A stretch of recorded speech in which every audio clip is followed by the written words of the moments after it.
We are now on posting, no? Under posting, we are going to post the journal entries to its specific account titles. Parang i-group po natin yung magpare-pareho. For example, a group of cash, a group of accounts receivable, a group of notes payable, a group of capital, a group of supplies. Naka-group po siya per account title. Paano po natin siya i-group, no? Okay. For the purpose of discussion, no, we are going to use muna the skeletal format of a ledger. No, ledger is the ang yung ledger po, yun po yung ginagamit para magkaroon po tayo ng postings. Okay?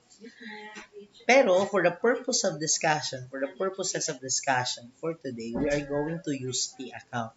Ano po ba yung sinasabing T account? A T account is the skeletal form of the ledger. Sinabi itong skeletal form because once you remove all lines on the T account, on that ledger, yung matitira is letter T, no? Letter T. Okay, for example. Okay, in this case, no? Okay, magagawa tayo ng T account. Okay?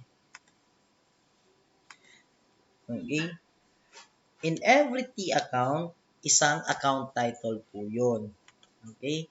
In every T account, isang title po yan. Okay? So, ganito. This is a T account. Okay? This is a T account for cash. Okay? No? And then, if we have around 10 account titles in the chart of accounts, we need to prepare 10 T accounts. Okay? Take note of that rule.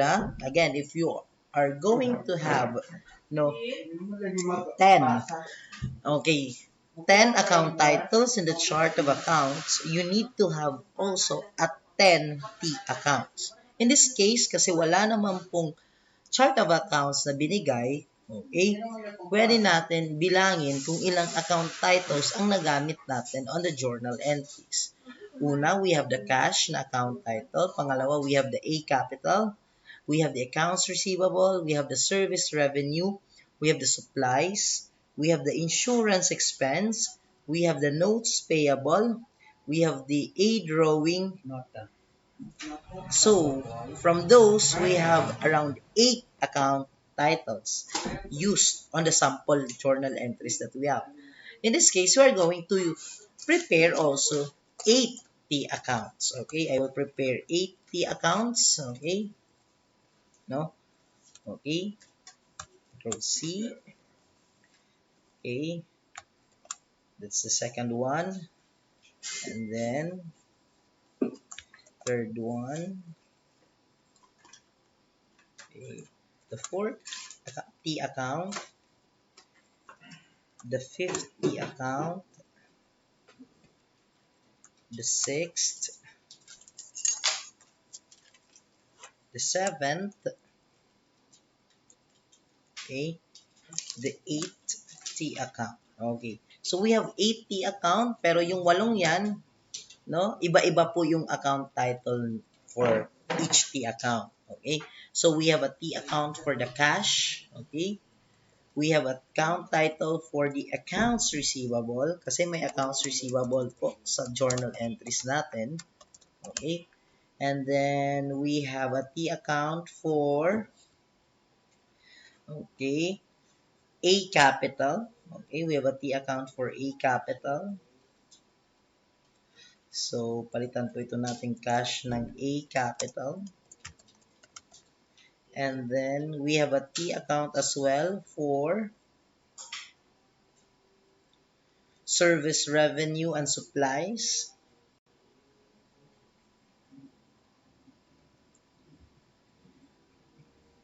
Service revenue.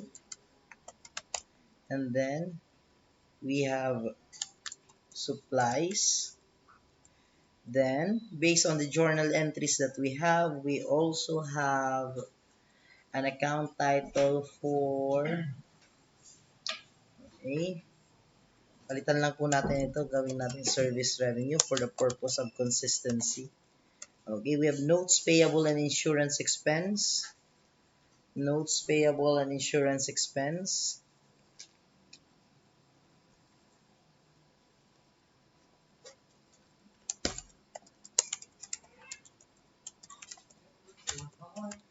And then we have insurance expense.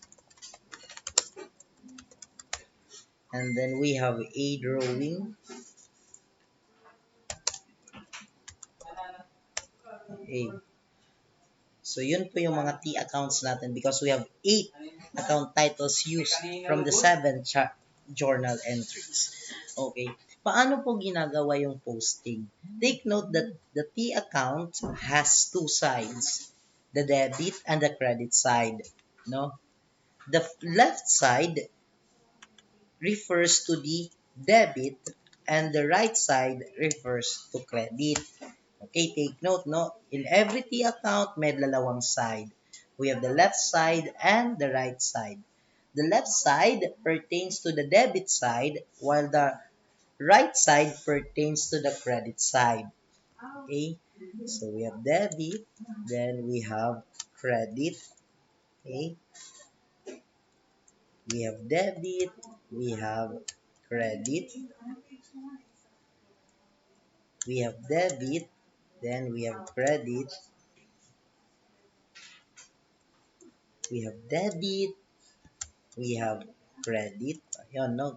Pare-pareho lang lahat, no? The left side and the right side, debit, credit. Yan. Debit, and then we have the credit. Okay. Okay. Debit, and we have the credit. Because under posting, we are going to group no each accounts. Okay? Paano po ginagawa itong groupings na to? Ibig sabihin, lahat ng mga entries pertaining to cash, i-group po natin yon. Okay? For example, okay, unahin po natin i-grupo lahat ng cash. Okay? Based on the entries. Take note, on the first transaction that we have, meron po tayong naka-debit side. No? Take look, this is a debit, cash for 10,000. So, yung 10,000 na cash na yan, okay, i-debit din natin. Okay, kung debit siya sa journal entry, debit din siya sa T account niya. Okay, that's letter A. Assuming that is a letter A na transaction. Okay, yun yung 10,000 pertaining to cash. Okay, 10,000 debited. The next cash transaction was the third journal entry, a 2,000 credit cash. A 2,000 credit cash. So, we need to credit as well itong 2,000 na to. 2,000 credit cash. Referring to letter C na journal entry. Ayun, no? Linalagyan ko lang po ng letter for the purpose of tick markings. Okay? Yung 2,000 na yan is related to the letter C transaction. Okay? But in reality, hindi po letter yung nilalagay. Instead, the date. Ibig sabihin, this amount pertains to the date. Dated, transaction dated like this and like that. Okay? The next cash transaction happened on the fifth, no? Journal entry, 3,000 debited. 3,000. Kung debit siya sa journal entry, nasa debit side din siya ng T account. So, letter F. This is pertaining to F transaction. And then, we have another transaction, okay, pertaining to another credit of 500. So, 500 dito. So, that's pertaining to letter G transaction. And the last cash transaction, itong 750, which is dito naman sa debit, 750, pertaining to H transaction. Okay. No?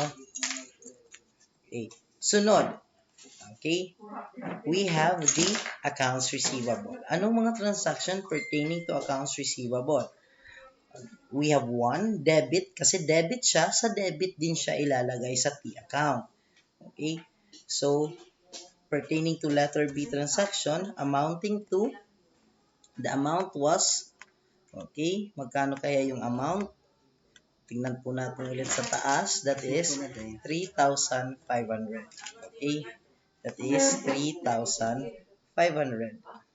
Okay? 3,500. Okay? Ganun lang po kasimple yon, no?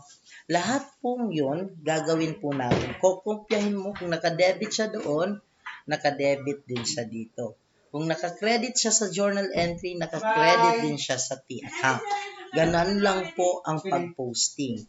Kaya importante po natin na correct yung journal entries natin. Kasi if ever maging mali ang journal entries, the postings that we will have is also incorrect. Naiintindihan po ba?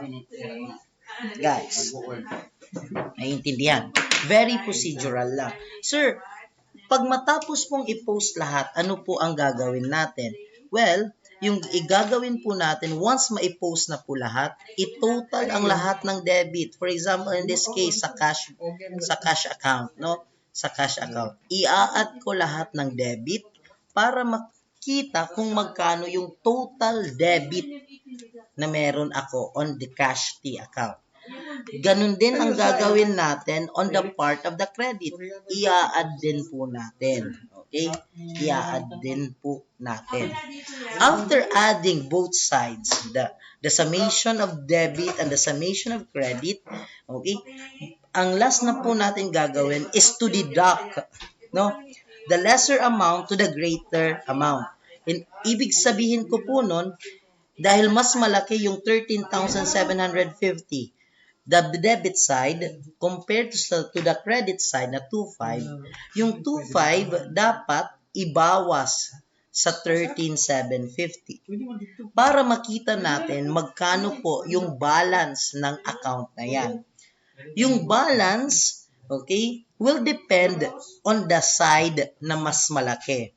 In this case, kasi yung debit side, yung may malaking total, the balance of the cash is under the debit side. Take note, ha? The balance is under the debit side. Importante po nating malaman kung anong side yung balance because on the 5th step, gagamitin po natin yon. Okay? Ganun lang po. Sir, what if si credit side yung mas malaki kesa sa debit side? Obviously, the balance will be at the credit side kasi mas malaki si credit side. Sir, what if I deduct debit and credit, naging zero ang balance? Ibig sabihin, walang magdadala kung si debit or si credit. Ibig sabihin nun, quits lang yon. Okay? Naiintindihan? That is posting. Ganun lang po kadali yung posting. Very procedural. Okay? Any questions? None so far. Okay, if you don't have any questions, dahil magsasara na po ang opisina namin, okay, I will entertain questions in our group chat if you have any inquiries. The mere fact that I have already provided you the procedures on posting, magiging madali na lang yon. Okay? Anyways, I also recorded this discussion for today for the purpose na makita nyo sa YouTube channel. Okay? Naintindihan po? Okay. Do I need to call this a day?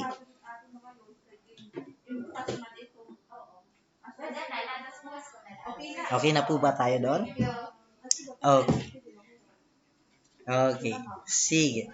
Thank you and God bless everyone. Bye-bye. Thank you.